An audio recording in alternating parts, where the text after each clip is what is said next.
Tempos de, vamos dizer assim, de fake news, em tempos em que o poder econômico passa por cima da vontade popular e predomina exatamente na informação, nós temos aqui hoje um bate-papo com um guerreiro, um legítimo guerreiro pela informação, pela politização.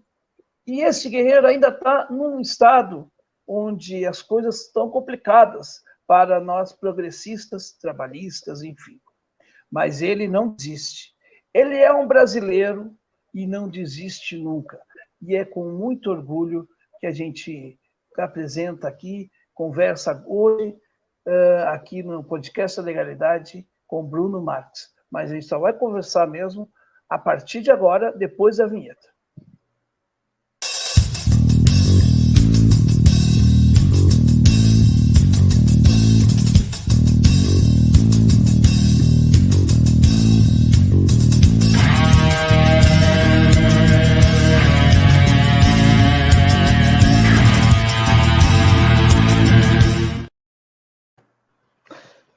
Pois é, meus amigos, e antes de mais nada, né, antes de a gente começar de fato aqui o nosso bate-papo, eu quero pedir para você aí uma coisa que é muito importante, que é o seu like.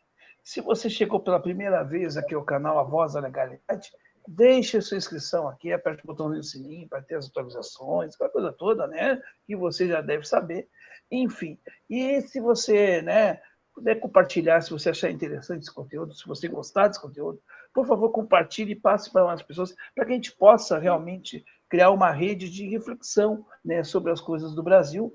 E, enfim, aqui o canal a gente está fazendo uma série de podcasts com muitas pessoas, com vários quadros importantes, né? Já conversamos com o Cássio Moreira, né, que em seguida você vai ter aí essa entrevista, né? Nós conversamos com Antônio Neto, Paulo Henrique Faria, enfim, Yuri Brandão, e, né, o estado de Goiás hoje está ganhando a conta aqui dos nossos podcasts, porque é o terceiro, já é o terceiro de Goiás. Só falta agora a gente chamar Leandro e Leonardo, né? Aí vai ficar, aí vou dizer, não dá porque, enfim, ou chamar uma outra dupla de Goiás, Goiânia, enfim, né? Nós temos a presença então do nosso queridíssimo Bruno Marques. Eu fico até hoje, Bruno, pensando o seguinte: tem uma ocasião que eu fui convidado para falar da Prime TV e eu não consegui, literalmente não funcionou meu áudio, não funcionou, não consegui. Eu fiquei chateado com o Bruno, que foi um problema técnico. Eu fiquei chateado com o meu equipamento, que não consegui, né? Não conseguiu fazer. Mas, enfim, Bruno, obrigado. Desculpa aí aquela ocasião. E agradeço ter aceito o nosso convite aqui. Que é isso, Noé. Eu que agradeço o convite. Também a gente deu uma modificada também na questão das plataformas que a gente utiliza para fazer as gravações lá. Então, a gente agora está usando o Skype, né? Então, aí agora, vamos tentar articular uma próxima entrevista com você lá também, a participação com você lá, e a gente vai estar melhor, né, com a estrutura melhor para te receber também. A gente trabalhava com Wirecast, o Wirecast é para TV profissional, TVs americanas utilizam o Wirecast, e nós aqui querendo ser metido a besta, não sabia trabalhar diretamente com a plataforma, e foi enfiando a cara. Mas foi bom, é um aprendizado, foi uma coisa muito boa para nós. Mas agora a gente está pegando também com o Skype, a gente está percebendo aí que, nesse momento de pandemia, as principais TVs do Brasil utilizam o Skype nas entrevistas. Então, a Bandeirantes, a Record, a Rede Globo, e a gente também está pegando esse ritmo aí, porque a Prime ela é uma web TV, e a gente quer transformar ela num sistema de TV realmente, e graças a Deus hoje estamos com 4 programas lá, o meu está lá também, graças a Deus, bem assistido. Hoje também estamos ao alcance no YouTube, no Facebook e Instagram também, estamos transmitindo no Instagram. E feliz, graças a Deus, boas entrevistas, grandes entrevistas lá com a gente. E a gente está aí para trocar essas ideias aí, trocando em miúdos, como diria aí o nome do meu programa aí, com você hoje, Noé Gomes, aqui na Voz da Legalidade. É verdade. E não dá para perder, porque o programa sempre tem entrevistas interessantes, né?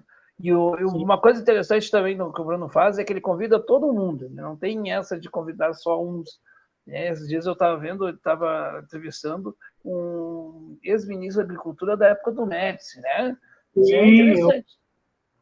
o Alisson Paleovelli, né? E é para a gente ter uma ideia, né? A gente tem algumas aversões ao governo militar, mas o momento que o Brasil experimentou seu desenvolvimento mesmo foi no período militar. E o Alisson foi o grande propagador da Embrapa. Foi ele que criou a Embrapa, a pesquisa da agricultura brasileira. Hoje, o Brasil tem condições de produzir algumas vezes até 4 grandes safras hoje no país, é graças ao avanço da Embrapa. O Cerrado goiano não produzia nada, não é? Então, graças à pesquisa da Embrapa, à correção de solo, hoje Goiás virou um celeiro alimentar do mundo, né, para a segurança alimentar do mundo. E o Alisson fala muito disso, da segurança alimentar, e até o nome dele foi indicado agora pelo Brasil para concorrer ao Nobel da Paz, porque ele tem essa preocupação pela segurança alimentar do mundo. E o Brasil vai ter papel primordial, porque o Brasil vai ser responsável por produzir 40% da alimentação que vai alimentar a população mundial. Então, o Brasil tem responsabilidade nisso e tem que conciliar a agenda ambiental e a agenda também do desenvolvimento da agricultura para que ambas se conversem, para que ambas, uma cuide da outra. Porque se a gente tem um meio ambiente desequilibrado, a gente vai ter problemas na nossa agricultura também, né? É verdade. E, aliás, essa questão da agricultura e meio ambiente está em pauta, né? Afinal de contas, nós temos toda a questão aí com o Salles, né? O mundo todo está de olho aí para a gente. E eu queria perguntar para ti assim, Bruno, para começar a falar um pouquinho aí do estado de Goiás. Eu diria que o bolsonarismo ele tem duas regiões que ele é muito forte mesmo, que são as regiões norte e centro-oeste. O sul, a gente tem eu acho que o bolsonarismo também tem uma força grande no estado de Santa Catarina. Aqui no Rio Grande do Sul tem o bolsonarismo, mas ele é um bolsonarismo mais de protesto, ele não é uma coisa de tanta fé assim. O cara ali, tá, mas eu já vejo que as pessoas estão bem dissidentes do Bolsonaro. Não que não exista Bolsonaro. Paraná também, a mesma coisa. O Paraná já está desgarrando ali. Agora, a região norte, né, a gente viu, por exemplo, a questão aí, né, da chegada ali do Bolsonaro em Manaus, né, e tudo mais, enfim. E eu me lembro também da inauguração da Ferrovia Norte-Sul, em São Simão, né, que também teve uma aglomeração ali. Quer dizer, ainda ele continua forte, né? Continua, sim. Rio Verde fica próximo a São Simão, próximo ao fato do evento. Estamos ganhando aqui também recentemente, vai ser inaugurado em junho desse ano, a segunda maior plataforma modal também da Ferrovia Norte-Sul, a maior da Norte-Sul e a segunda maior do Brasil, né, da América Latina, que vai ser aqui em Rio Verde, Goiás, da Norte-Sul. Também foi montado isso tudo no governo Temer, né, esse processo de concessão da ferrovia, mas o Bolsonaro começou a deslanchar isso, junto com o ministro Tarcísio. E Rio Verde vai receber essa plataforma, então o Bolsonaro começa a colher esses louros, né? Nós temos uma cidade vizinha nossa aqui, que é chamada Santa Helena de Goiás, que tem uma plataforma da Valec. E quando a Rumo anunciou que iria construir uma plataforma privada aqui em Rio Verde, inviabilizando a plataforma da Valec, a população de Santa Helena ficou nervosa conosco, de Rio Verde, ficou chateada com o prefeito, chateada com o presidente da cooperativa agrícola aqui. Aí, quando eu sempre participo de programas de rádio que tem alcance regional aqui, eu sempre dou umas alfinetadinhas, né? Então, vocês de Santa Helena não tem que ficar bravo conosco aqui de Rio Verde, não. Vocês têm que ficar bravo com o Bolsonaro, que está inviabilizando a plataforma da Valec. Que ele concedeu o trecho da ferrovia e não colocou as plataformas no trecho. Então, ele deu essa prerrogativa da Rumo poder construir uma plataforma onde ela quiser. Então, tem plataforma em Gurupi, tem plataforma na cidade de Anápolis, e essas plataformas vão ficar inutilizadas, né? Agora a Valec está tentando também conceder elas, mas parece que não achou interessados naquele super mega leilão lá que o Ministério da Infraestrutura realizou recentemente. Mas o bolsonarismo continua muito forte aqui em Goiás. E aliado a isso, temos também os apaixonados do PT. E eles são também irredutíveis. E essas pessoas não discutem soluções para o Brasil, não é? Esse é um problema grave de você gostar de um político, que você também não sabe nem por que você gosta daquele político. Então, as pessoas gostam do Bolsonaro por causa da questão da pauta da segurança pública. Ora, nós estamos indo para o 3º ano do presidente Jair Messias Bolsonaro. O que de efetivo o seu governo fez para a questão da segurança pública? Nada. Então, as pessoas têm essa ilusão que querem ter armas, querem andar armadas. E sábado eu participei de um programa de rádio e uma pessoa que tem porte de arma me disse que para a manutenção anual de uma arma é R$5.000, fora o custo para você comprar uma arma, que é de R$8.000, você tem que estar inscrito no stand de tiro, você tem que comprar munição, você tem que participar dos testes psicológicos, você tem que arcar com a documentação que a burocracia junto à Polícia Federal, então não é barato. Então, quem defende arma, está defendendo uma arma para que a elite ande armada. Não é para o povo, não é para a população comum ter armas, é simplesmente para a elite ter armas. Né? E isso aqui em Goiás é muito forte, porque nós temos uma região, uma zona rural muito grande. Para você ter uma ideia, o nosso município aqui de Rio Verde, ele tem uma área superior à área do Distrito Federal. Então, é uma zona rural muito grande. Né? Então, é muito, muito espessa. Então, os crimes na zona rural é muito corriqueiro aqui. Né? O governador Caiado criou o batalhão rural, que deu uma amenizada nisso, mas o produtor rural ainda está assustado, está em pânico com o passado de pessoas que eram amarradas, pessoas que eram, mulheres que eram estrupadas na zona rural, né? Eram levadas defensivos agrícolas e essas coisas, e a população guarda isso, né? Porque fica com essa amargura no coração, né? E isso que movimenta o bolsonarismo. Então, o Bolsonaro sempre pega o medo do povo, ele trabalha com medo da população. E a mesma coisa com o Lula. O Lula também trabalha o medo na população, porque a população que vai no supermercado e vê o quilo de uma carne que ele pagava 15, 16 reais, hoje ele paga de 35 a 45 reais o quilo da carne aqui, ele assusta. Nós que vivemos aqui no celeiro da soja, que pagávamos R$ 2,50 no litro de óleo de soja, hoje pagar R$ 9, 10 reais, a gente está assustado.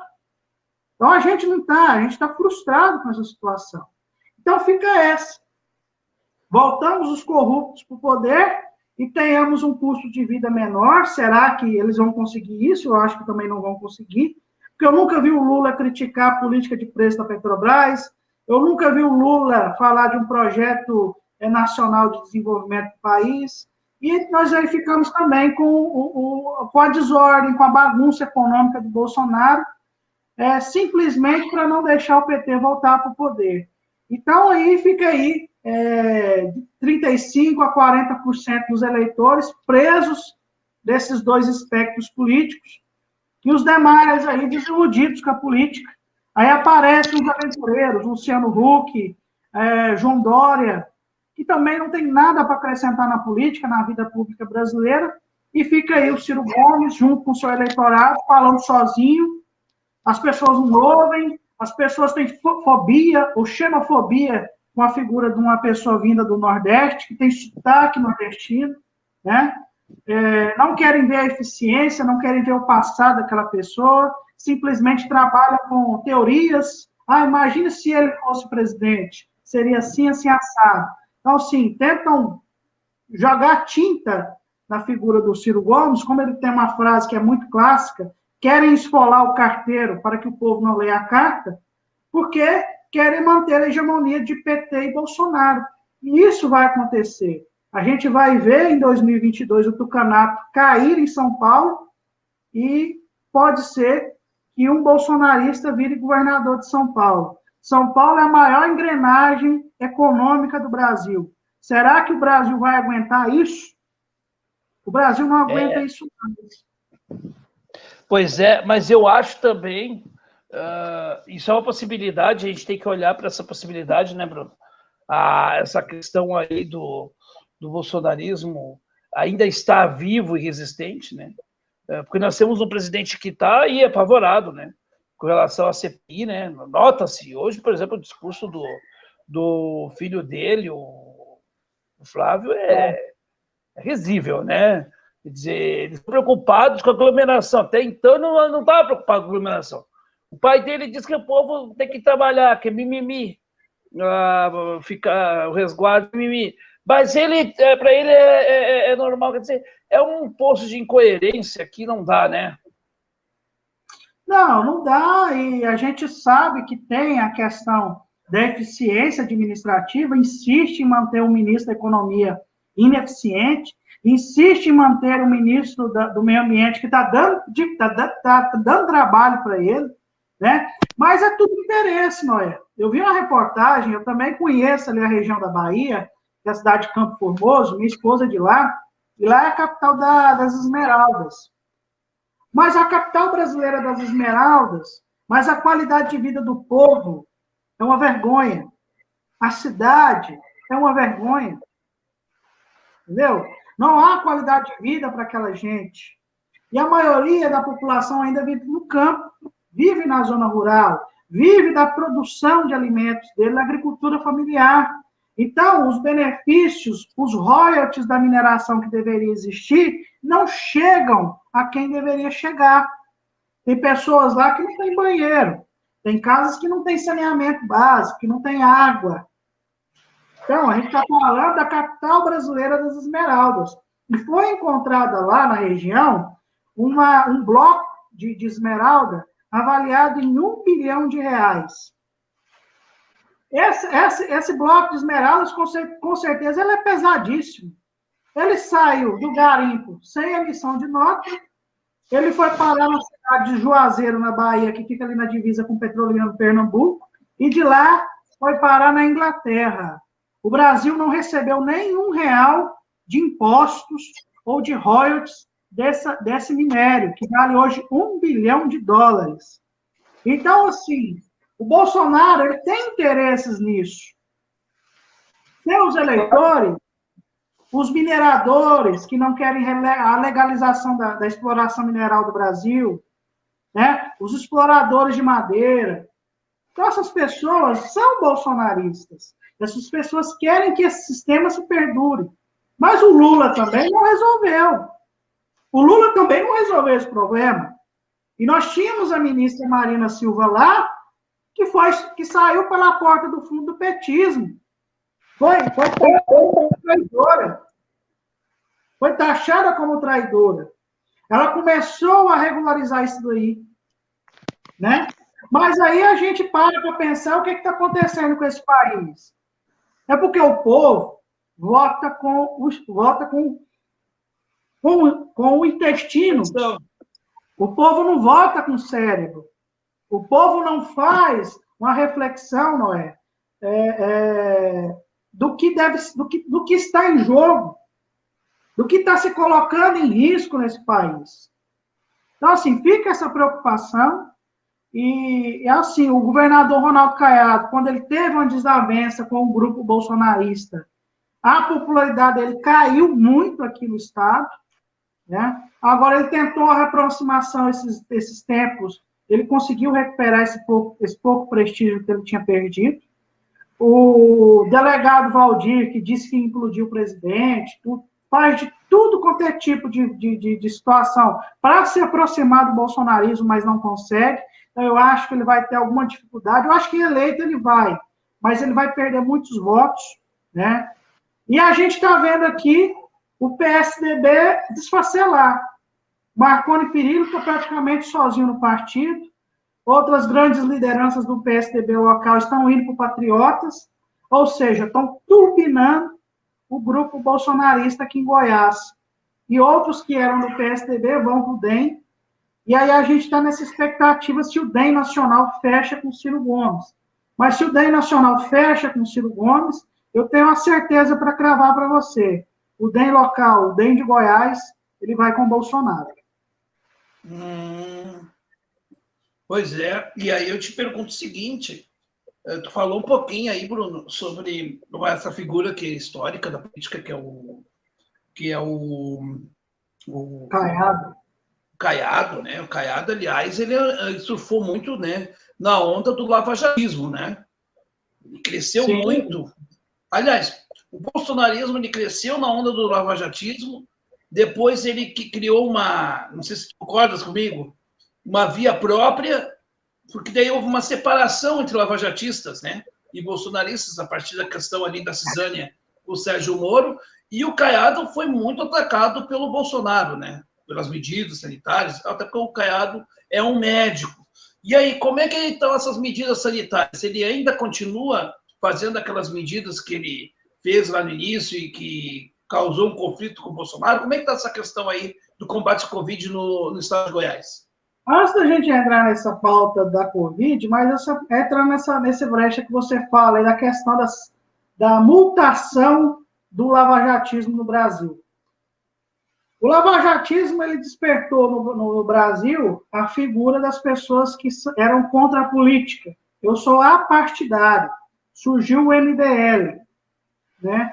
Disso, né? Surgiu o MBL e surgiu as grandes figuras do MBL, Mamãe Falei, Holiday, né? Aquela turma das trevas lá. E eles falavam que eram apartidários.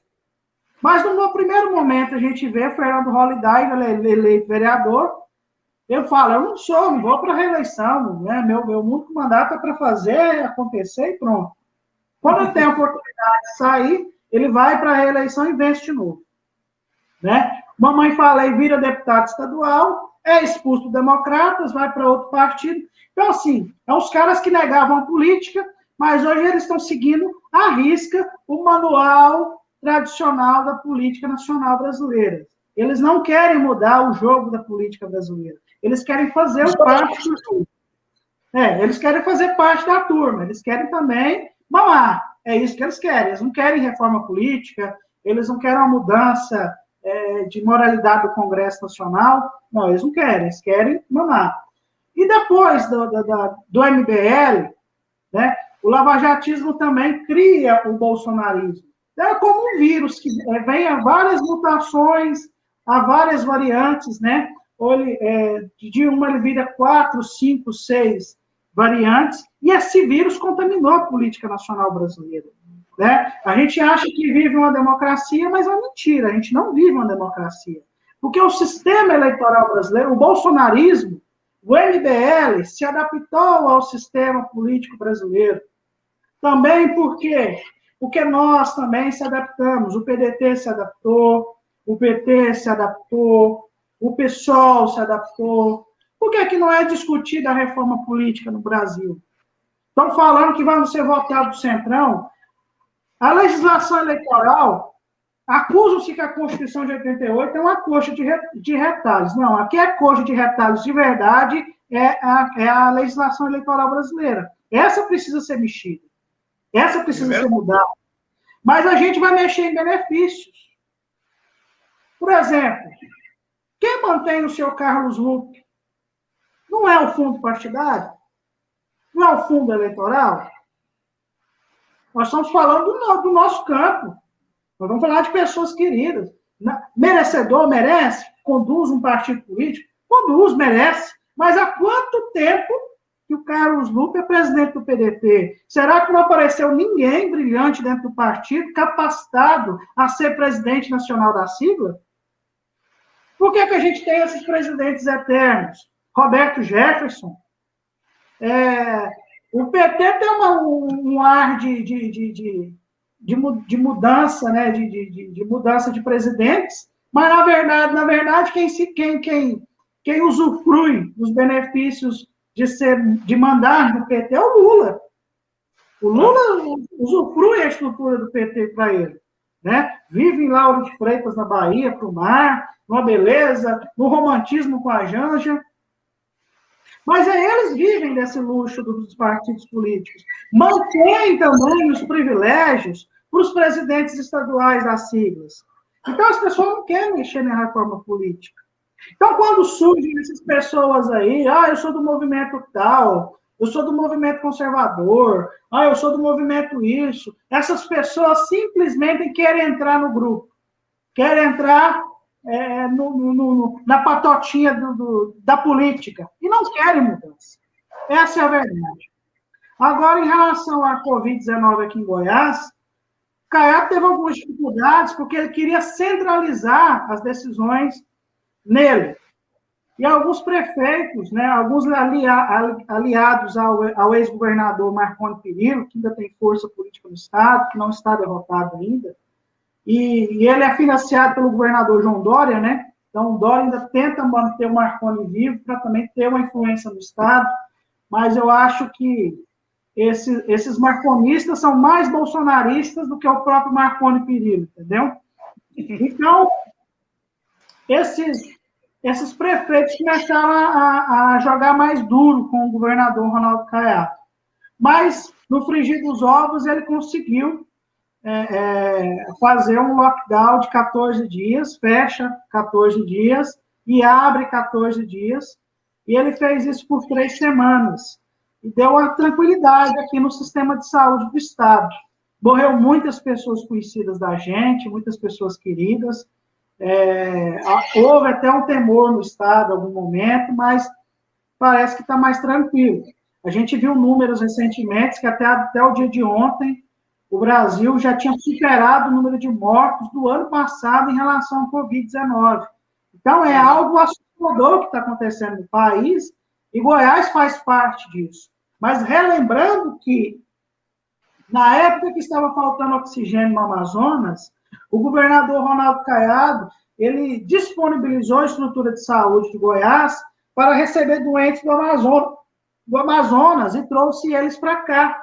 Então, com isso, ele ficou passeando com a variante que estava naquela localidade e trouxe para cá. Então, houve um certo populismo, porque o Caiado, eu acho que ele ainda tem esse sonho de ser candidato a presidente da República, porque ele foi candidato em 89, até que a gente vai relembrar daquela briga histórica do debate da Bandeirantes, do Brizola e Caiado, e o Brizola chama o Caiado de filhote da ditadura, né? Foi uma briga até interessante, mas o Caiado, acho que ele ainda sonha em ser candidato a presidente da República, mas não rola, né? O lugar dele é Goiás, é ser governador de Goiás, senador, e eu acho que ele não passa disso. Quem sabe um dia ministro de Estado também, mas acho que não passa disso. Então, ele quis usar isso para tentar se projetar nacionalmente, como também foi naquele caso do resgate dos brasileiros que estavam na China. Trouxeram eles para a base aérea de Anápolis, e eles sempre na mídia, sempre querendo aparecer, sempre querendo tirar uma casquinha daquilo. E isso também foi um dos fatores que o Bolsonaro também começou a querer desgarrar do Caiado aqui, e de ficar um pouco chateado com o Caiado aqui também. Essa questão do Caiado necessitar sempre de querer aparecer, de querer mostrar alguma coisa, então isso acabou também gerando essa rusga com o presidente da República. Mas, assim, nas decisões dele em relação à pandemia, foram todas acertadas, todas foram corretas, né? Só essa questão aí, realmente, dele ter trazido doentes de Manaus para cá, que eu acho que a influência que ele tinha junto ao governo, ao presidente Bolsonaro, ao ministro Pazuello, ele poderia ter exigido que uma estrutura de saúde fosse montada no Amazonas, ao invés de trazer os doentes para cá. Então, isso acabou intensificando ainda mais o problema de saúde do Brasil. Isso que aconteceu numa... A variante que trouxe, né, do centro-oeste do Brasil, a variante da Covid, né, que é oriunda de Manaus, né? Isso. A gente tem que tomar mais cuidado para não falar que é uma variante de Manaus, não é uma variante do Amazonas, não é uma variante brasileira. É uma mutação da Covid-19. Porque a gente acaba gerando penchas, né, em cima das localidades, em cima daquela população que não tem culpa de nada. Eu relembro, Noé, que teve o caso do acidente do Césio 137 aqui em Goiás, em 1987, e quando eu via placas de Goiás no Rio de Janeiro, em São Paulo, em outras localidades do Brasil, as pessoas ficavam com medo de chegar perto do goiano, pensando que aquele goiano era radioativo, que estava contaminado. Então, assim, a gente também tem que ter esse cuidado, né? O povo de Manaus não tem culpa disso.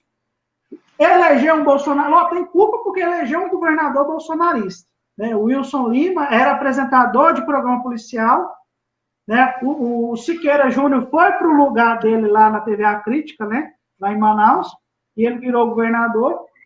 E isso é culpa do povo que acha que as pessoas que ficam indignadas, que as pessoas que falam bonito, que as pessoas que usam a dor delas para se promover, acham que entendem do problema delas. Podem até entender do problema, mas não entendem da solução desse problema. E a gente tem que parar de enfatizar o problema e enfatizar a solução do mesmo.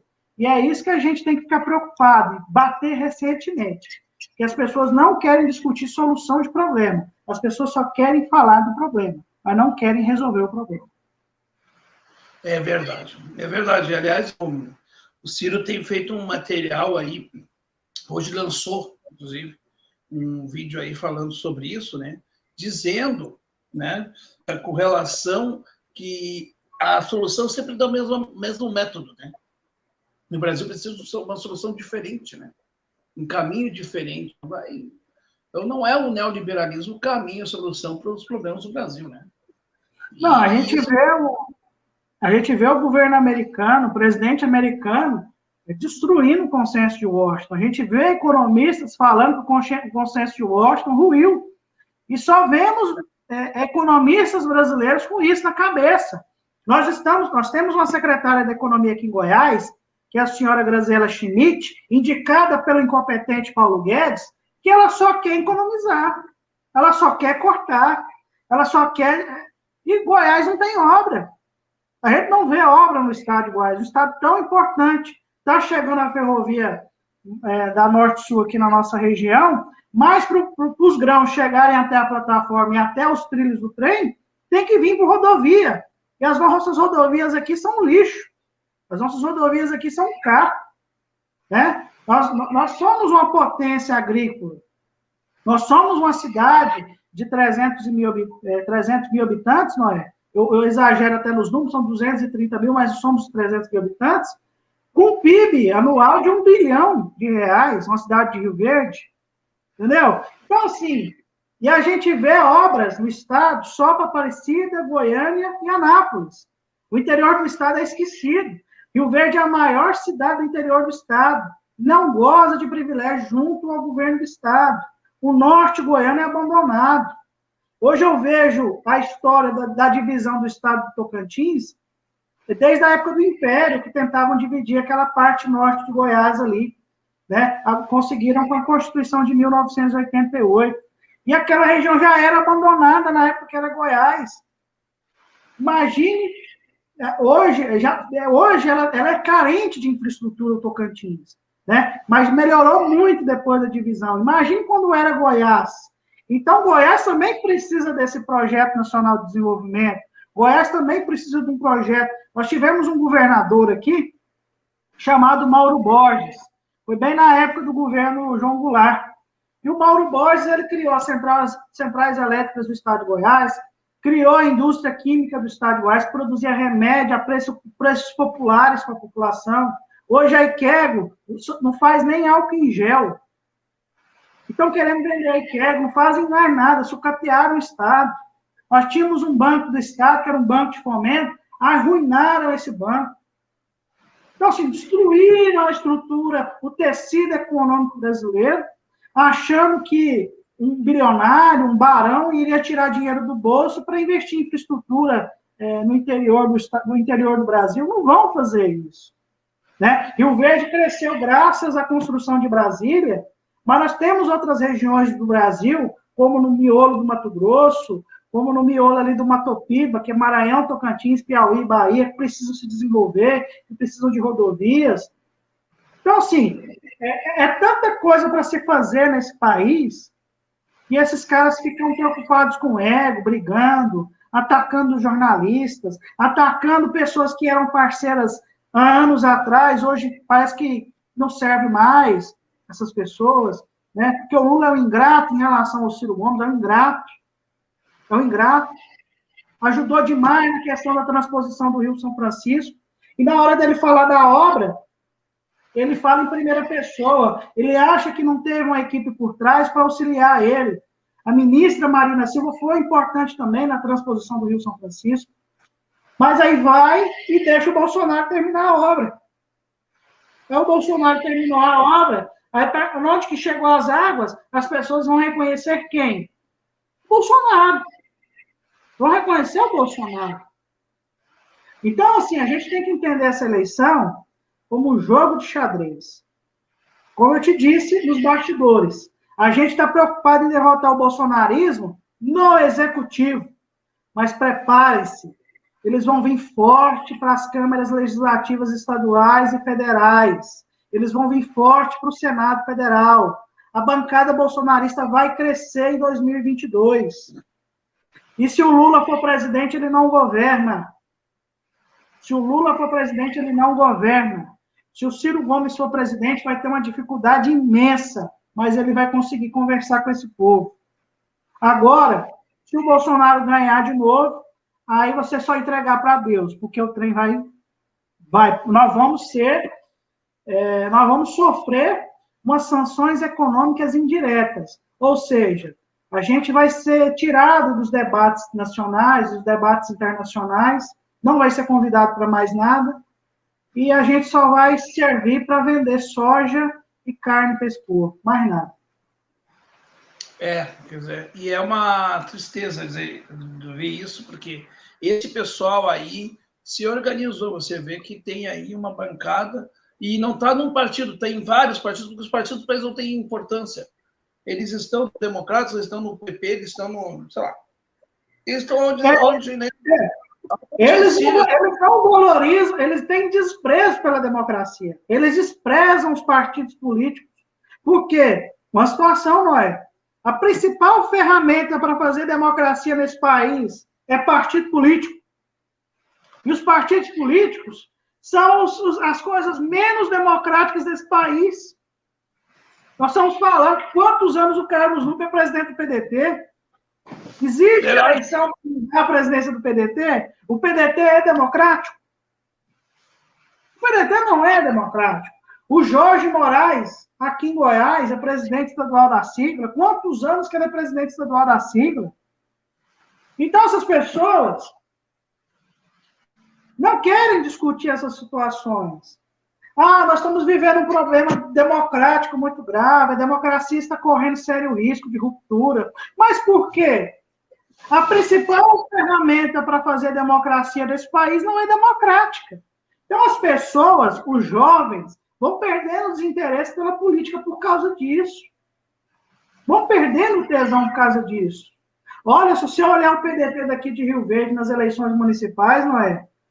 99,9% daqueles candidatos a vereadores eram bolsonaristas. Desconheciam a figura do Ciro Gomes. Não fizeram, não fazem e não farão campanha para o Ciro Gomes. Então, Noé, ou os partidos acordam para a vida e comecem a selecionar melhor os seus quadros e sejam democráticos também na questão das lideranças, ou a democracia brasileira é daí para pior. É verdade, é verdade. E é uma situação aí também, assim, ó, tu colocas bem, questionando também a questão da democracia interna partidária, que eu acho que é um assunto que valeria, inclusive, um seminário aí, suprapartidário, na minha opinião, né? Porque a gente tem que discutir isso, eu acho que é verdade, a gente tem que discutir isso, sim, né? É uma ferida, mas é uma ferida que tem que ser tocada, alguém tem que tocar nessa ferida.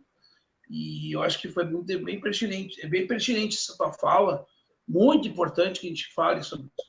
E também tem uma outra questão aí, que é assim, ó, hoje nós temos um presidente que não sabe o que faz, mas ele sabe, por exemplo, ameaçar a democracia a todo instante. Quer dizer, até um presente momento da gravação desse podcast, nós tivemos, né, aquele caso do Bolsonaro dizendo que vai chegar o dia, né, numa fala dele aí, numa inauguração, aliás, né, inaugurações que ele faz de trechinhos pequenos de obra, né, um troço assim incrível. E a cada 2 quilômetros ele faz inauguração. Por isso que eu particularmente, né, essa é uma opinião minha, né, eu não sou muito fã do Tarcísio por conta disso. E também porque ele teve uma ação desastrosa na tentativa de greve dos caminhoneiros. Também Sim. Achei ali uma atuação muito desastrosa. Mas, enfim. Ele falou que não tinha nada a ver com aquilo, né? Com greve. Ele tirou o dele da reta ali naquela situação, né? Aí, para mim, perdeu ali também o respeito por conta disso. Como, por exemplo, o Zé de Abreu perdeu o respeito total. Agora atacou a Juliana Brizola no Twitter, porque ela concordou com o aspecto aí do Felipe Neto, e ele disse que ela tinha parentes e tal, se ela estava tomando os remedinhos dela. Quer dizer, esse cara aí cuspiu na cara de um casal, podia discordar ou não concordar, não importa, o gesto foi mal educado, grosseiro, mas, enfim, ele agride todo mundo, e aí, é porque ele tem opinião. Não tem opinião, então precisa agredir as pessoas, né? Você pode emitir a sua opinião e ouvir o outro lado tranquilamente, né, e tal. Mas eu acho que é importante esse debate sobre a democracia, porque a gente precisa pensar o seguinte: 2023, vamos supor, nem é o que eu quero, mas é uma suposição, que seja o Ciro que ganhe, ou até mesmo o Lula que ganhe. Vamos dizer que seja alguém do campo democrático que ganhe. É um processo de reconstrução do Brasil. 2023 vai ser um processo de reconstrução. Quem ocupar a cadeira de presidente da República vai ter que reconstruir o Estado brasileiro. Só que o Lula não vai reconstruir o Estado brasileiro, porque a agenda econômica dele é neoliberal. Neoliberal não vai ajudar a reconstruir o Brasil. Mas eu digo assim, de maneira para acomodar e fazer algumas coisas, ele vai ter que reestruturar algumas coisas. Isso, né? Vai ser uma transição. Eu acredito, por exemplo, se o Ciro ganha, é uma possibilidade que eu acho muito forte. Porque as pessoas estão dizendo, agora não tem chance. O Lula também, em 2002, não tinha chance antes da eleição. Todo mundo dizia que o Lula só concorria e perdia. E aí? E aí? E ganhou. Então, assim, eu penso que, por exemplo, o ano de 2023 vai ser um ano de reconstrução. Porque o ano de 2022, a vacinação vai continuar em 22. Quando todo mundo estiver imunizado, menos nós. É uma situação que nós estamos vivendo, né? E agora tem a CPI. A CPI vai apurar, e eu acho que já tivemos uma força, inclusive uma ajudinha, por parte do próprio governo, né? Aquele roteiro ali. Então, assim, o que dizer desse Brasil que está sendo desconstruído, né? Desmanchado, literalmente? Assim, Noé, eu fico preocupado, porque eu sigo páginas de tecnologia, páginas de indústrias nacionais, e eu vejo o seguinte, por exemplo, na área da agricultura. A Embrapa e a Comigo daqui de Rio Verde, que é uma cooperativa agrícola, desenvolveram uma plantadeira junto com a Jumil, que você consegue semear o milho 20 dias antes da colheita da soja. Então, você vai conseguir diminuir tempo, né? Você vai conseguir antecipar até a colheita do milho, né? E ganhar mais produtividade com isso. Então, a tecnologia é feita aqui em Rio Verde, junto com a Embrapa, junto com a Jumil. Essa plantadeira já tem patente, a Jumil já está comercializando a mesma, né? Mas aí a gente vê a Embraer, uma joia da coroa chamada KC-390, Caça Gripen. A gente viu a Embraer fazendo o primeiro voo do carro voador. A Embraer fez o primeiro voo da história de um carro voador. A Google tentou, o Japão tentou, não conseguiu, a Embraer conseguiu. A Embraer, junto com a Força Aérea Brasileira, está desenvolvendo um drone de alta tecnologia, entendeu? O Brasil, a Universidade, a USP de Ribeirão Preto, conseguiu desenvolver uma vacina brasileira. Mas aí, na hora do presidente fazer um golaço, um gol de letra, ele vai e corta os recursos da pesquisa da vacina brasileira. A gente está com dificuldade de importar os IFAs. A gente vê que a Universidade Federal de Minas tem condições, está fazendo estudo para produzir uma vacina chamada vacina raiz. A USP de Ribeirão Preto também está produzindo essa vacina. E eles vão e cortam os recursos das pesquisas. O ministério que mais sofre corte da história da República Federativa do Brasil é o Ministério de Ciência e Tecnologia. Como é que a gente faz esse país avançar? Como é que a gente faz esse país evoluir? Como é que a gente fala em reconstrução nacional se a gente não tem um projeto, a gente não tem um plano para reconstruir essa indústria nacional? A Esmaltec, na época da crise do Ceará, a Esmaltec é fabricante de geladeiras, fogões, para os nossos telespectadores entenderem. A Universidade Federal do Ceará desenvolveu o capacete Elmo, né, que é aquele capacete de plástico, que coloca nas pessoas para não precisar fazer intubação por conta da Covid-19.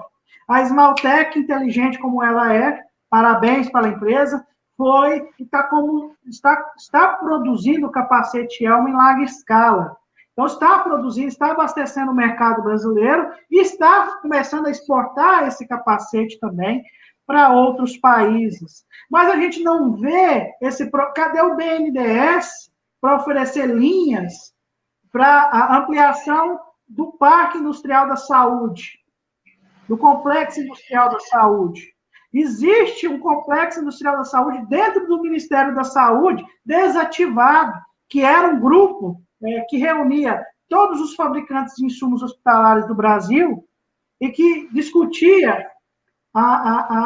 o ano seguinte, quanto iria crescer o consumo de determinadas camas hospitalares, respiradores. Esse estudo não existe mais no Ministério da Saúde. Foi destruído, mas não foi destruído no governo Bolsonaro, não foi destruído no governo Temer, foi destruído no governo Dilma Rousseff, de PT. E o Lula, parece que ele quer esconder a Dilma, mas o Lula não tem vergonha nenhuma de querer andar de braços dados com Michel Temer, com o Henrique Meirelles, com o pessoal com a golpe. Foi golpe realmente? O Lula queria realmente que a Dilma terminasse o mandato dela ou queria que a Dilma saísse antes, para não queimar a biografia dele? Então, fica essas questões, né, Noé? Será que esse país realmente, em 2023, vai ser reconstruído? Com o Lula e o Bolsonaro, vai mexer com os interesses, né? Vai mexer com os interesses, né? E aí a gente tem que ver que se quem estiver lá vai ter culhão para mexer com os seus interesses, né? E não vai, Noé, não vai, porque a gente está dependente totalmente da indústria estrangeira. As pessoas, aqui em Goiás, as pessoas são xenofóbicas com a China.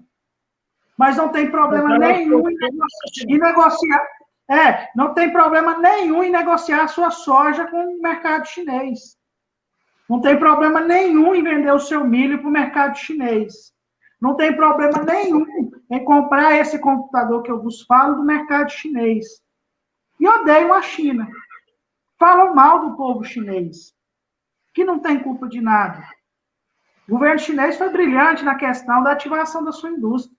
Nós, que somos incompetentes ou preguiçosos, e não reativamos a nossa indústria.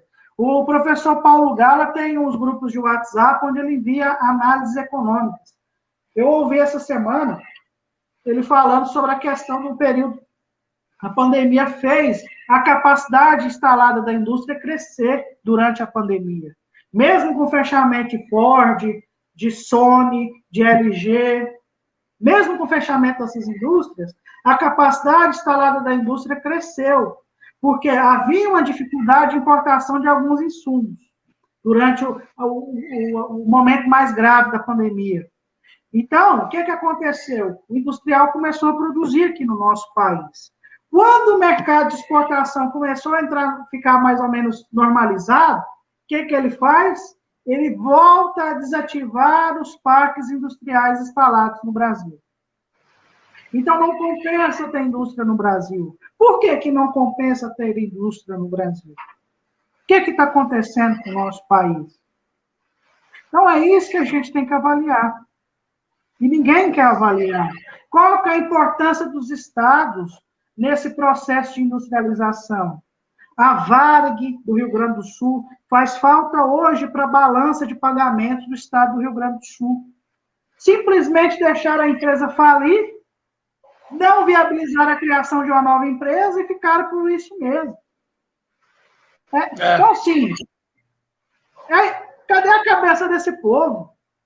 Nós tínhamos a Arisco aqui em Goiás também, deixou vender, vendeu para uma multinacional chamada GC Lever, que tinha ganhado incentivos fiscais, tinha ganhado instalação de rede elétrica, terraplanagem para construir uma fábrica aqui em Rio Verde. Eles vão comprar a Arisco que estava instalada em Goiânia. Abandonam o projeto de Rio Verde, vão para Goiânia. Ficam também mamando incentivo fiscal lá por 10, 15 anos. Acabou os incentivos fiscais. Na hora que eles iriam começar a pagar impostos para o estado de Goiás, eles simplesmente fecham a indústria em Goiânia e vão para Pouso Alegre de Minas Gerais. Então, ficam rotativizando o emprego no Brasil, ficam tirando as indústrias de estados, de cidades, e que se lasque o trabalhador, que se lasque a economia local. Não estão nem aí preocupados. E cada estado tem a sua política de atração de indústrias. Cada estado tem a sua forma de atrair indústrias para si. Não há uma união nacional nesse projeto. A gente não olha a capacidade econômica do Norte, do Nordeste, do Centro-Oeste, e tenta trabalhar com a capacidade econômica de cada região. Então, é isso que está faltando para o Brasil. Nós temos a pessoa correta para liderar esse projeto, só que a gente não tem um eleitor consciente de que ele tem a responsabilidade de saber escolher a pessoa capacitada para liderar esse projeto. Ele acha que está empregado, ele acha que está comendo bem, ele não tem responsabilidade por aquele que mora na rua. Ele acha que não tem responsabilidade por aquele que está desempregado, por aquele que está passando fome. O brasileiro é egoísta, o brasileiro é individualista. O brasileiro gosta de aparecer como caridoso. Nossa, eu doei uma cesta básica. Olha, eu doei um cobertor. Olha, eu doei uma roupa. Simplesmente para se aparecer para os homens. Simplesmente. Mas querer dar independência, querer dar emprego, querer dar dignidade para o irmão, para aquele que sofre, o brasileiro não quer isso. Sim, exatamente. E é muito triste a gente ver essa indústria se desmanchando, né? Por exemplo, aqui no Rio Grande do Sul, vamos pegar em Porto Alegre, teve em 95, tá? Pegar de lá atrás até aqui, o fechamento daquela empresa de polo naval ali, a Estaleno Só, deixou milhões, muita gente desempregada. A Corlac, que era uma companhia, né, de laticínios, uma cooperativa, também fechou as portas. Depois a gente tem aí outras tantas empresas que vão fechando as portas, né? E ficam depois esses lugares abandonados, né? A fábrica da Ford, por exemplo, em São Paulo, né? Tantos abandonados. Nós estamos, assim, o setor industrial realmente abandonado, né? E não há um incentivo para o empreendedor, né? Então, se tu quer empreender, quer fazer alguma coisa, tu tem uma série de burocracias para a gente emperrar. Não que a gente é contra a burocracia, mas essa burocracia que impede, né, o crescimento do pequeno, que é o que o Paulo Guedes falou, que ele estava preocupado com os grandes. Ali ele foi sincero, porque é o que acontece hoje, né? Então, assim, infelizmente, a gente tem uma política, né, econômica que não olha essa realidade local. Né? A gente está falando das obras aí da Ferrovia Norte-Sul. Essa obra da Ferrovia Norte-Sul essa é da época do Sarney, quer dizer, passou o Sarney, passou o Collor, passou o Itamar, passou o Fernando Henrique, o Lula, a Dilma, e ainda não foi concluída. Ela deixa até aqui o Sul, né? E não sabe quando é que vai sair esse trecho aqui. Né? Você tem ideia, então, se não tem projeto, não tem desenvolvimento. Eu conheço o Tocantins e vejo que o Tocantins precisa de mais um projeto de industrialização para aquela região. O sul do Maranhão, um pedacinho ali do Pará, que ele fica ali perto de Araguaína, bem no norte do estado. Então, assim, tem pessoas que saem do Maranhão para ir para Araguaína para receber aposentadoria, porque não tem uma agência bancária naquele local, porque não está aguentando o novo cangaço que está naquela região lá. Você está entendendo? Então, assim, pessoas que...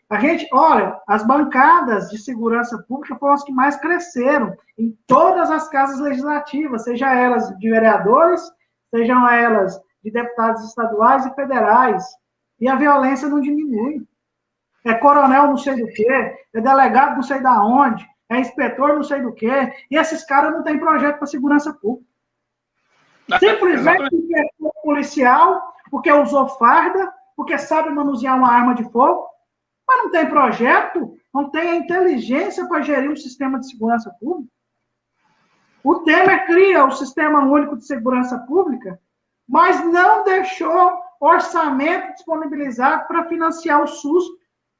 O Bolsonaro está lá e não cria orçamento para financiar o SUS. O que adianta ter um Sistema Único de Segurança Pública, um fundo para que pudessem ser financiados sistemas de segurança pública no Brasil, sendo que não tem recurso? Não, assim, falta essa inteligência. E a questão da indústria, para você ter uma noção, eu vi uma entrevista do presidente da Troller, que era aquele jipinho, aqueles bugs, fábrica no Ceará, que até em Sobral tem fábrica também, ele falando que foi coagido a vender a Troller para a Ford. Porque ele não tinha proteção de ninguém. O Estado brasileiro não protege o industrial brasileiro. Aí chega uma multinacional estrangeira aqui e fala, eu quero comprar essa fábrica de você. Se o cara for macho e falar, eu não te vendo, o cara não tem paz. Começa a matéria para detonar o produto dele, para começar a depreciar o produto dele. Quem não lembra da CCE, que a compra com certa estraga, colocou isso na cabeça do brasileiro, que o produto nacional não presta. Colocou essa cultura no brasileiro. E agora a gente está importando tecnologia de fora, não é? Eu vi uma parte do trecho do Ciro Gomes falando sobre a questão da produção cultural. Isso é um projeto nacional de desenvolvimento. A Rússia, para disseminar a sua cultura para o mundo, eles tiveram que contratar um estúdio de desenho americano para produzir o desenho Masha e o Urso, que é uma história do folclore russo, para que eles pudessem vender para o mundo. Porque se um estúdio de desenho russo produzisse o desenho, as televisões do mundo afora não queriam comprar o desenho, porque o desenho era fabricado na Rússia. Mas não, o desenho é fabricado nos Estados Unidos, mas com uma história e um enredo da cultura russa. Então, se você assiste aquele desenho, você vai aprender um pouco da cultura russa, né? As roupas da marcha, o comportamento do urso, né? Então, assim, o Brasil tem que mostrar isso, o Brasil tem que mostrar seus valores.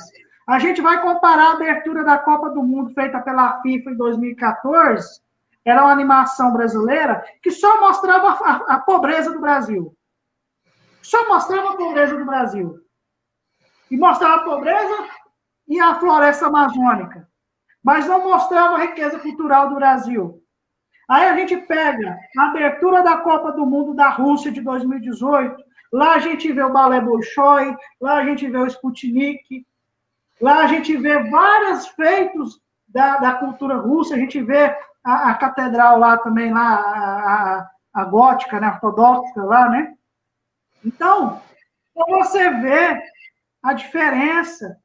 O Brasil, uma animação que retratava a pobreza do nosso país.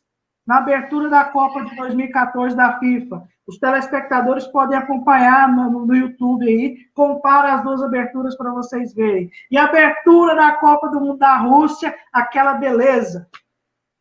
Quando o jogador chuta a bola se transforma na nave espacial Sputnik.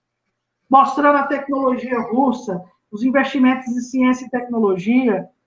O brasileiro tem que parar com esse complexo de vira-lata, de que nós não somos capazes.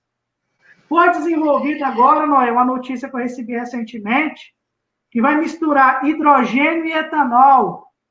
Hidrogênio e etanol. vai aumentar a potência dos nossos veículos a álcool, vai diminuir o custo da produção do etanol no Brasil, o etanol vai ficar mais barato ainda. Tecnologia brasileira. Tecnologia brasileira. E falta o brasileiro conhecer o Brasil. Isso que falta. Eu participo de um programa de rádio, quando eu levo essas informações para o ar, as pessoas ficam de bocas abertas. Falam, mas isso é brasileiro, isso é do Brasil?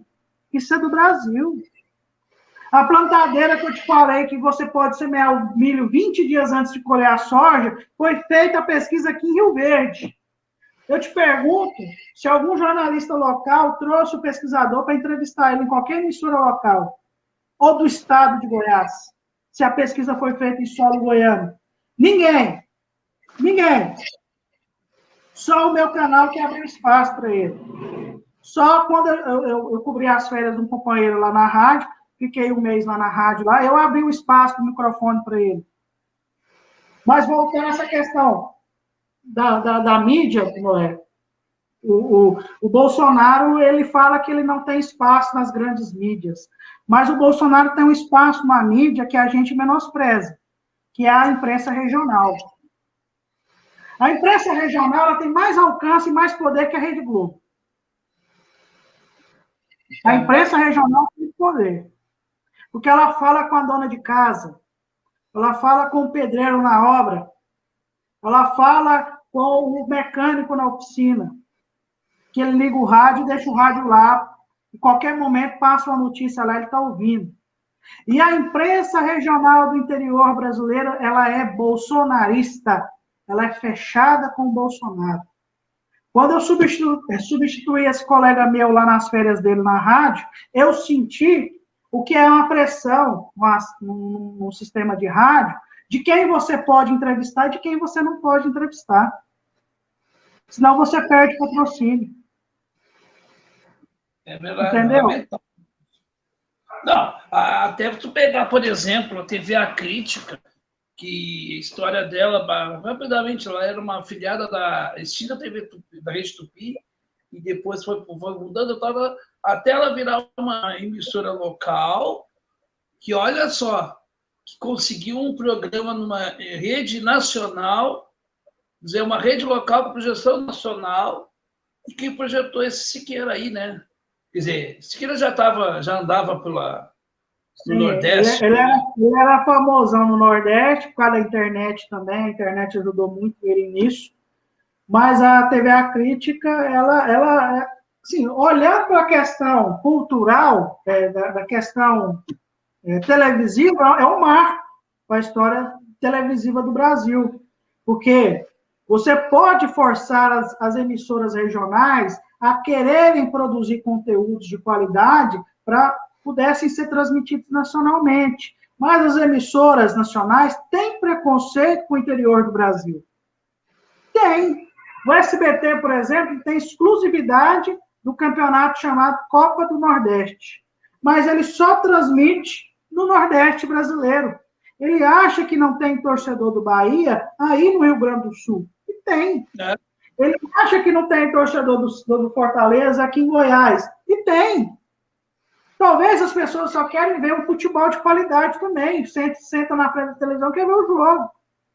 Né? Assim, o programa do Siqueira é um lixo. Mas é um marco televisivo, é um marco na história da televisão.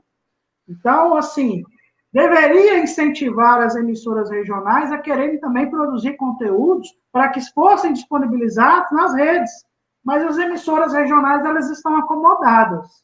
Elas estão simplesmente vivendo, querendo simplesmente receber anúncio, patrocínio, que os empresários vão lá anunciar, e não querem fazer conteúdo de qualidade. A Globo tem emissora local aqui na minha cidade, parou de fazer o jornal local daqui, só quer fazer o jornal direto de Goiânia. A Record TV, que não tem emissora aqui, mas montou uma sucursal, agora está nadando de braçada aqui, com a questão publicitária de audiência também, né? Mas igual eu te falei, Bolsonaro fala que ele não tem moral com a Folha de São Paulo, com a Globo, mas ele tem uma arma muito grande com ele, que é a comunicação regional. E essa comunicação regional faz estrago. Vira e mexe. eu vejo um ou outro jornalista batendo no Ciro Gomes aqui, toda hora eu vejo batendo no Lula aqui. Então, isso gera estrago, sim, com qualquer adversário que venha a ser um adversário contra o Bolsonaro. Então, isso é preocupante. Eu faço essa análise. Não, é verdade, é verdade. Bruno, eu quero já encaminhar aqui o final aqui da nossa conversa, também dar vamos dizer assim, um gostinho de querer mais, né? E sempre é bem-vindo aqui o Bruno aqui nas nossas transmissões, nossos programas.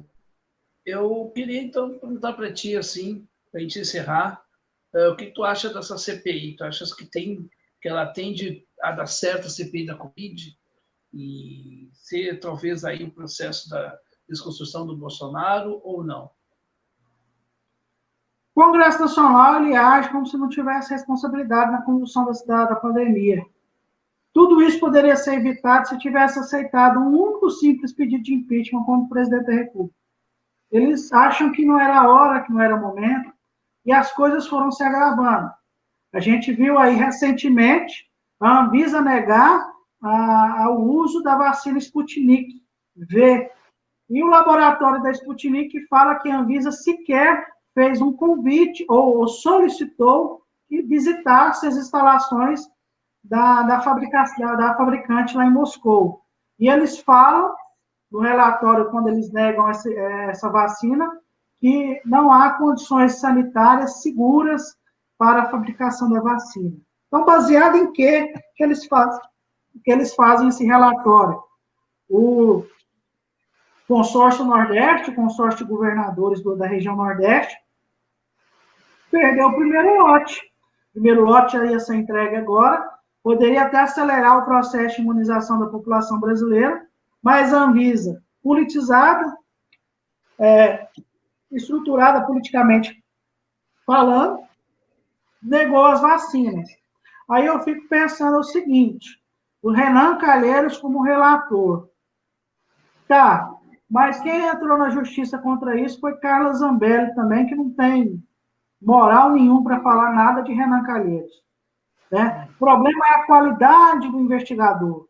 O investigador tem cheio de culpa. O filho do Renan Calheiros é governador no Alagoas também, teve problema na condução da pandemia. O STF teve problemas também na condução dessa pandemia, porque, na minha visão, eles tiravam muitas atribuições do presidente da República para simplesmente lá na frente o presidente falar: olha, eu estou proibido, converse com o seu prefeito, converse com o seu governador. Então, eu acho que o STF não deveria ter interferido tanto como interferiu nessa condução da pandemia agora. Então, assim, quando chega na responsabilidade do Bolsonaro, ele fala: ó, aquela ação no STF lá me tirou a responsabilidade. Mentira. Ele fala isso para o gado dele, para as pessoas que não têm entendimento. Mas, na verdade, não foi isso que aconteceu. Aí ele fala: ó, simplesmente eu só tenho que assinar o cheque e mandar o dinheiro, que quem conduz isso daí é os prefeitos e governador. Verdade, quem conduz, quem aplica os recursos são prefeitos e governador. Mas quem tem que fiscalizar é quem manda o dinheiro. Então, os órgãos federais têm que fiscalizar isso daí também. Cadê o TCU? Cadê o TCE, o Tribunal de Contas dos Estados? Não funciona? A CPI vai funcionar agora, vai fazer esses equipamentos de fiscalização funcionar. Então, assim, eu não tenho muita esperança nessa CPI, até que eu não acompanho muito, acompanho bem por cima, e vai ser um teatro de horrores. Vai ser mais uma desculpa para travar o Congresso Nacional, que não discute reforma eleitoral, que não discute reforma tributária, e a gente está falando dessa questão do colapso da indústria por culpa de uma reforma desse sistema tributário cruel que tem no Brasil hoje, que só tributa quem trabalha e produz, quem especula e quem lucra com juros no Brasil não paga imposto, banqueiro não paga imposto nesse país, né? Foi aprovado no Senado Federal uma lei para baixar juros de cartão de crédito na marra, e o senhor Rodrigo Maia sentou a bunda em cima e não deixa o trem andar na Câmara. O senhor Arthur Lira faz a mesma coisa. Então, as coisas para beneficiar a população, esse Congresso que teve 50% de renovação, e renovar, mudar, não significa evoluir ou melhorar, e isso que a população também tem que entender. Não, eu vou mudar, mas vai melhorar? Vai evoluir? O seu candidato entende projeto de lei? O seu candidato sabe trabalhar como político? Não, eu quero mudança. Mas aí, mudou, 50% do Congresso é uma novidade. A desgraça que esse Congresso Nacional, perdão da palavra, e peço desculpa por essa palavra maldita chegar aos ouvidos dos seus telespectadores. Mudou, mas evoluiu o Congresso Nacional? Então, sim, não é só o presidente que tem culpa. Ele é o grande responsável pela essa má condução da pandemia. Mas o STF é culpado, o Congresso Nacional é culpado por sentar em mais de 100 pedidos de impeachment do presidente da República. É verdade. E se a gente parar para pensar também, Bruno, a gente pegar aqui o Rio Grande do Sul, por exemplo, o governador do Rio Grande do Sul quer as escolas abertas. Por exemplo, ele não está preocupado, né? Se despreocupado com a pandemia, mas é onde vai aumentar ainda mais a pandemia, né? Expondo professores e alunos, né? E mas aí a gente vai. A gente que tem essa pegada nacional desenvolvimentista, a gente está condenando uma geração ao atraso, porque tem crianças analfabetas dentro de casa, com idade escolar. A gente sabe que 80% dos lares brasileiros têm acesso à internet, mas não têm acesso à internet de qualidade. 80%. E os 30% que não têm acesso à internet, não é? Os pais que estão se desdobrando para ter acesso a material para ensinar os seus filhos em casa. Então, é vacina, cara. Tem que ter vacina. E como é que a Anvisa proíbe a importação da Sputnik? Como é que a Anvisa me faz isso? É muita crueldade. Isso é ser sádico com o povo brasileiro. A Anvisa, o que fez com o Brasil foi um desserviço. Eu vi a postagem do governador Camilo Santana totalmente frustrado. E ele falou que existe um comitê científico do Nordeste e eles fizeram pesquisas com a vacina e não tiveram problema. Aonde que a Anvisa arrumou problema? O que é que fez a Anvisa achar esse defeito? Se foi o mando do presidente Bolsonaro esse veto dessa vacina, será que é um recado que o Bolsonaro está dando, que ele não teme a CPI? O Bolsonaro teme a CPI? Eu tenho medo que esse país se transforme numa Bolívia. E a mão do senhor Luiz Inácio Lula da Silva, como ele sujou aquele macacão do petroleiro com petróleo, aquela cor que é preta vai se transformar em vermelha de sangue. Porque ele tem culpa disso. Porque ele é sombra de mangueira. Ele não constrói novas lideranças políticas no Brasil, nem no seu próprio partido. Nem dentro do seu próprio partido. E não deixa também os companheiros de outras siglas partidárias também crescerem. Então, o senhor Lula tem responsabilidade dessas mortes também. O senhor Lula tem responsabilidade, porque estava preso, não podia ser candidato, mentiu para o povo que era candidato, dentro da cadeia, numa lei que ele sancionou, numa lei que ele referendou lá, a lei da ficha limpa, uma lei que todos os seus companheiros falavam que era uma lei inconstitucional, que era uma lei que era abusiva. Ele sancionou, e ele sancionou uma lei para pegar ele. Ele teve seus direitos políticos cassados naquele momento que ele estava preso, não pôde ser candidato, e inventa o poste, simplesmente por pirraça, porque o Ciro Gomes não foi pedir benção para ele lá em Curitiba para sair candidato. Então, aos 380 mil mortes, o Lula tem culpa. O petista apaixonado tem culpa nessas mortes. Eu já fui petista, Noé. Eu votei no Lula em 2006, eu não votei em 2002, não. Em 2002 eu votei no Serra nos 2 turnos. Até que eu fiz uma campanha bem enfática com o Serra em 2002 aqui. Porque o PSDB aqui em Goiás é muito forte. Mas em 2006 eu votei no Lula, nos dois. Em 2006 eu votei no Cristóvão Buarque no primeiro turno, e no segundo turno eu votei no Lula. Em 2014 eu votei na Dilma. Em 2010 eu votei na Dilma. Agora, essas mortes aqui, o petista, Deus me perdoe, vocês têm culpa, porque vocês só querem o poder, vocês não querem transformar esse país, vocês não querem modernizar esse país, simplesmente só querem o poder, mais nada, nada mais do que isso. Então, olha, eu não vejo expectativa de melhora, porque quem comanda os trabalhos da pandemia lá, da CPI da pandemia, é o Centrão. E aquele centrão corrupto é o centrão do MDB. E esse centrão corrupto está junto com o Lula. De certa maneira, de forma indireta, o Lula também comanda essa CPI. O Lula já deu declarações que ele é contra o impeachment do Bolsonaro, porque ele precisa do Bolsonaro na disputa para que ele tenha uma chance de vencer a eleição. Porque se o Bolsonaro está fora, se é um outro candidato, se é uma outra novidade, o Lula está frito. O Lula precisa dessa bagunça política, ideológica, intelectual, porque é uma simbiose, é uma troca de ódio mútua, que um alimenta o outro, um fortalece o outro. Então, o Lula não tem interesse que o Bolsonaro fique fora da eleição, não. E muito menos o Bolsonaro tem interesse que o Lula fique fora da eleição. Então, é isso que vai acontecer. Bobo é de quem cai nisso. Exatamente. Bruno, obrigado mais uma vez por ter aceito o nosso convite aqui, ter feito, né, associações importantes. Foi brilhante mesmo. E eu quero realmente agradecer de coração, né, a participação aqui no nosso podcast. E as portas aqui do canal Voz da Legalidade sempre abertas para o amigo.